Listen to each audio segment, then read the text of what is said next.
Welcome back to സലം learning. അഭിമിസ് ആണ് മകളെ. ഇന്നത്തെ വീഡിയോയിൽ നമുക്കൊരു ന്യൂ വേർഡ്സ് ടെസ്റ്റ് ആയാലോ? ന്യൂ വേർഡ്സ് ചലഞ്ച് ആണ് കേട്ടോ. വേറൊന്നല്ല, മിസ് ഒരു 10 വേർഡ്സ് തരും. ആ വേർഡ്സിലെ എത്ര എണ്ണത്തിന്റെ മീനിങ് നിങ്ങൾക്ക് അറിയാം. ഇനി മീനിങ് അറിയില്ല എന്നുണ്ടെങ്കിൽ നമുക്ക് പുതിയതായിട്ട് പഠിക്കാം. അപ്പോൾ ഈ ഒരു വീഡിയോ നിങ്ങൾ എന്ത് ചെയ്യുക, നിങ്ങളുടെ ഫ്രണ്ട്സിനെ ഷെയർ ചെയ്ത് കൊടുക്കുക കേട്ടോ. എത്ര എണ്ണം കറക്റ്റ് ആയിന്ന് താഴെ നമ്മുടെ കമന്റ് ബോക്സിൽ എന്ത് ചെയ്യണം, കമന്റ് ചെയ്യണം കേട്ടോ. സോ നമ്മുടെ ഫസ്റ്റ് വേർഡ് ഇതാണ് മക്കളെ, ഫോക്സ്. FOLKS. ഫോക്സ് എന്ന് പറഞ്ഞാൽ എന്താണ് മീനിങ് എന്ന് നിങ്ങൾക്ക് അറിയോ? മീനിങ് അറിയുന്നവർ എന്ത് ചെയ്യുക, ഞാൻ ഈ ഒരു നോട്ട്ബുക്കിൽ ഇതിന്റെ മലയാളത്തിലുള്ള മീനിങ് എഴുതാം കേട്ടോ. ഇനി അറിയില്ല എന്നുണ്ടെങ്കിലും പ്രശ്നമില്ല. ഫോക്സ് എന്ന് പറഞ്ഞാൽ ജനങ്ങൾ എന്നാണ്. Okay, some folks will do anything for money എന്ന് കേട്ടിട്ടില്ലേ? ചില ആൾക്കാർ പൈസയ്ക്ക് വേണ്ടിയിട്ട് എന്തും ചെയ്യും എന്ന് നമ്മൾ പറയാറുണ്ട്. സോ ഫോക്സ് മീൻസ് ആൾക്കാർ അല്ലെങ്കിൽ ജനങ്ങൾ എന്നുള്ള അർത്ഥമാണ്. അപ്പൊ ഫസ്റ്റ് വേർഡ് എത്ര പേർക്ക് കറക്റ്റ് ആയി എന്ന് താഴെ കമന്റ് ചെയ്യണം. അങ്ങനെയെങ്കിൽ നമുക്ക് നെക്സ്റ്റ് വേർഡ് നോക്കിയാലോ? അടുത്ത വേർഡ് നോക്കിക്കേടാ, ഡ്രാഗ്.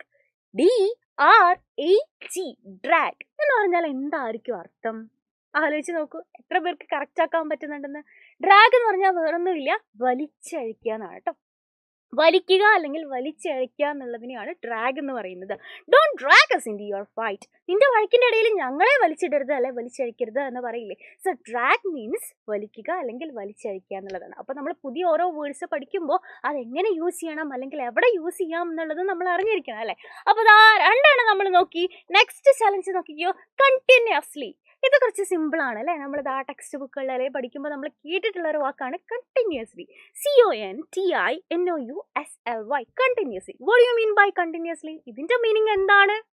യെസ്, തുടർച്ചയായി എന്നാണ് കേട്ടോ അർത്ഥം. The baby is crying continuously എന്ന് പറഞ്ഞാൽ തുടർച്ചയായിട്ട് കുട്ടി കരഞ്ഞുകൊണ്ടിരിക്കുകയാണ്. അപ്പൊ എന്താണ് കണ്ടിന്യൂസ്ലി എന്നുള്ളത് നിങ്ങൾക്ക് കറക്റ്റ് ആക്കാൻ പറ്റിയോ? അങ്ങനെയെങ്കിൽ നമുക്ക് അടുത്തത് നോക്കിയാലോ? ബിസർ. BAZARRE.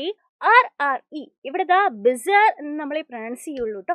അപ്പോൾ ഈ ഒരു വാക്ക് ചിലപ്പോൾ നിങ്ങൾ ആദ്യമായിട്ടായിരിക്കും കേൾക്കുന്നത്, എന്നാലും മീനിങ് അറിയുന്ന ചിലരുണ്ടായിരിക്കും. അപ്പൊ എന്തായിരിക്കും ബിസർ? ഇതിനു മുമ്പ് കേട്ടിട്ടുണ്ടോ? അത് ആദ്യമായിട്ട് മിസ്സിന്റെ കൂടെയാണോ നിങ്ങൾ കേൾക്കാൻ പോകുന്നത്? അപ്പൊ മക്കളെ, ഈ ഒരു പിക്ചർ നോക്കിക്കേ. ഈ പിക്ചർ നോക്കിയിട്ട് നമുക്ക് എന്തെങ്കിലും മനസ്സിലാവുന്നുണ്ടോ? ഒന്നുമില്ല അല്ലെ? എന്തോ വിചിത്രമായ ഒരു വസ്തു. അപ്പൊ ഇത് തന്നെയാണ് ഇതിന്റെ അർത്ഥം. ബിസർ എന്ന് വെച്ചാൽ എന്താ? വിചിത്രമായത് എന്നാണ്. ബിസർ സിറ്റുവേഷൻ എന്ന് പറഞ്ഞാൽ എന്താ? വിചിത്രമായിട്ടുള്ള ഒരു സിറ്റുവേഷൻ എന്നാണ് അർത്ഥം. അപ്പൊ എത്ര പേർക്ക് ഇത് കറക്റ്റ് ആക്കാൻ പറ്റിയിട്ടുണ്ടെന്നുള്ളതും കമന്റ് ചെയ്യാം. നെക്സ്റ്റ് നോക്കിക്കേ, ഗുൽറ്റി. GUILTY, ഗുൽറ്റി. അപ്പൊ ഈ വീട് ചിലരെങ്കിലും കേട്ടിട്ടുണ്ടാവും. എന്താണ്?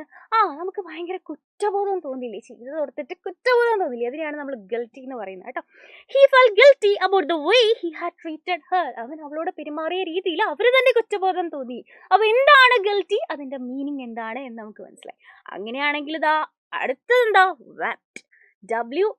WEPT, wept. ഇതിന്റെ മീനിങ് എന്തായിരിക്കും? നമ്മളിങ്ങനെ തേങ്ങി കരയില്ലേടാ, അതിനെയാണ് നമ്മൾ വെപ്റ്റ് എന്ന് പറയുന്നത്. She wept over the body of her friend. അല്ലെ, അവളുടെ ഫ്രണ്ടിന്റെ ഡെഡ് ബോഡിയുടെ മുമ്പിൽ അവള് തേങ്ങി കരഞ്ഞു, വെപ്റ്റ് ചെയ്തു എന്ന് പറഞ്ഞാൽ എന്താണ് നമ്മൾ പഠിച്ചു. അങ്ങനെയാണെങ്കിൽ അടുത്ത് നോക്കിക്കേ, ഡിസോണസ്റ്റ്. DISHONEST, ഡിസോണസ്റ്റ് എന്ന് പറഞ്ഞാൽ എന്താ? ഓണസ്റ്റ് എന്ന് പറയുന്നത് നമുക്കറിയാം, സത്യസന്ധൻ. അതിന്റെ ഓപ്പോസിറ്റ് ആണ് ഡിസോണസ്റ്റ്, സത്യസന്ധത ഇല്ലാത്തത്. He gave the editor A dishonest account of events എന്നുള്ളതാണ് ഇതിന്റെ അർത്ഥം. അപ്പൊ അടുത്ത് നോക്കാം, സ്റ്റേൺ. STERN, സ്റ്റേൺ എന്ന് പറഞ്ഞാൽ എന്താ? കർക്കശമായത്. A smile transformed his stern face എന്ന് പറഞ്ഞാൽ എന്താ? ഒരു ചിരി അദ്ദേഹത്തിന്റെ കർക്കശമായിട്ടുള്ള മുഖത്തെ മാറ്റിമറിച്ചു. നമുക്കറിയാം, നമ്മൾ ചില മാത്സ് ടീച്ചേഴ്സ് ഒക്കെ സിനിമയിലൊക്കെ കാണാറുണ്ട് അല്ലെ? എന്താണ്? ഭയങ്കര ദേഷ്യപ്പെട്ട മുഖം അല്ലെങ്കിൽ ഭയങ്കര സ്റ്റേൺ ആയിട്ടുള്ള അല്ലെ? നമുക്ക് കാണുമ്പോൾ തന്നെ അവരോട് ചെറിയ പേടി തോന്നുന്ന ഫേസ് ഒക്കെ നമ്മൾ കണ്ടിട്ടുണ്ടാവും അല്ലെ? എല്ലാ ടീച്ചേഴ്സും ഇല്ല, ചിലവരൊക്കെ നമ്മൾ കണ്ടിട്ടുണ്ടാവും അല്ലെ? അപ്പോൾ അതിനെയാണ് നമ്മൾ സ്റ്റേൺ എന്ന് പറയുന്നത്. Smile transformed his stern face എന്ന് പറഞ്ഞാൽ അയാളുടെ കർക്കശമായിട്ടുള്ള മുഖത്ത് ഒരു ചിരി വന്നപ്പോൾ ആ മുഖം മാറി എന്നാണ്. Okay, next word, get rid of. Get rid of എന്ന് പറഞ്ഞാൽ എന്തായിരിക്കും അർത്ഥം? എന്തെങ്കിലും സാധനം ഗെറ്റ് റിഡ് ഓഫ് ഇറ്റ് എന്ന് പറയില്ലേ? അതുകൊണ്ട് ഒഴിവാക്കുക എന്ന് പറയില്ലേ? അപ്പൊ അതിനെയാണ് നമ്മൾ ഗെറ്റ് റിഡ് ഓഫ് എന്ന് പറയുന്നത്. You have to get rid of your ego. നിന്റെ ഈഗോ നീ ഒഴിവാക്കേണ്ട സമയം കഴിഞ്ഞു എന്ന് നമ്മൾ പറയാറുണ്ട്. അതിനാണ് ഗെറ്റ് റിഡ് ഓഫ് എന്ന് പറയുന്നത്. അങ്ങനെയെങ്കിൽ ഈ വേർഡിന്റെ അർത്ഥം നിങ്ങൾക്ക് എല്ലാവർക്കും അറിയായിരിക്കും അല്ലെ? Believe. BELIEVE, believe in your self എന്ന് പറയും. എന്ന് പറഞ്ഞാൽ എന്താ? നിങ്ങൾ വിശ്വസിക്കുക അല്ലെങ്കിൽ നിങ്ങൾ നിങ്ങളെ തന്നെ വിശ്വസിക്കുക എന്നുള്ളതാണ് അതിന്റെ അർത്ഥം. ഓക്കെ, അപ്പൊ നമ്മളിതാ ഇത്രയും വേർഡ്സ്, ന്യൂ വേർഡ്സ് നോക്കിയതിൽ എത്ര എണ്ണം നിങ്ങൾക്ക് അറിയാമായിരുന്നു? എത്ര എണ്ണം കറക്റ്റ് ആക്കി? പുതിയ എത്ര എണ്ണം പഠിക്കാൻ പറ്റി? ഇതിൽ എത്ര മാർക്ക് നിങ്ങൾക്ക് കിട്ടി എന്നുള്ളത് താഴെ നമ്മുടെ കമന്റ് ബോക്സിൽ നിങ്ങൾ കമന്റ് ചെയ്യുക. അതുപോലെ നിങ്ങളുടെ ഫ്രണ്ട്സിനെ ഷെയർ ചെയ്ത് കൊടുക്കുക കേട്ടോ. അപ്പൊ ഇതുപോലെയുള്ള ഇൻട്രസ്റ്റിംഗ് വീഡിയോസ് ആയിട്ട് നമുക്ക് ഇനിയും കാണാം മക്കളെ. അതുവരെ bye bye and take care.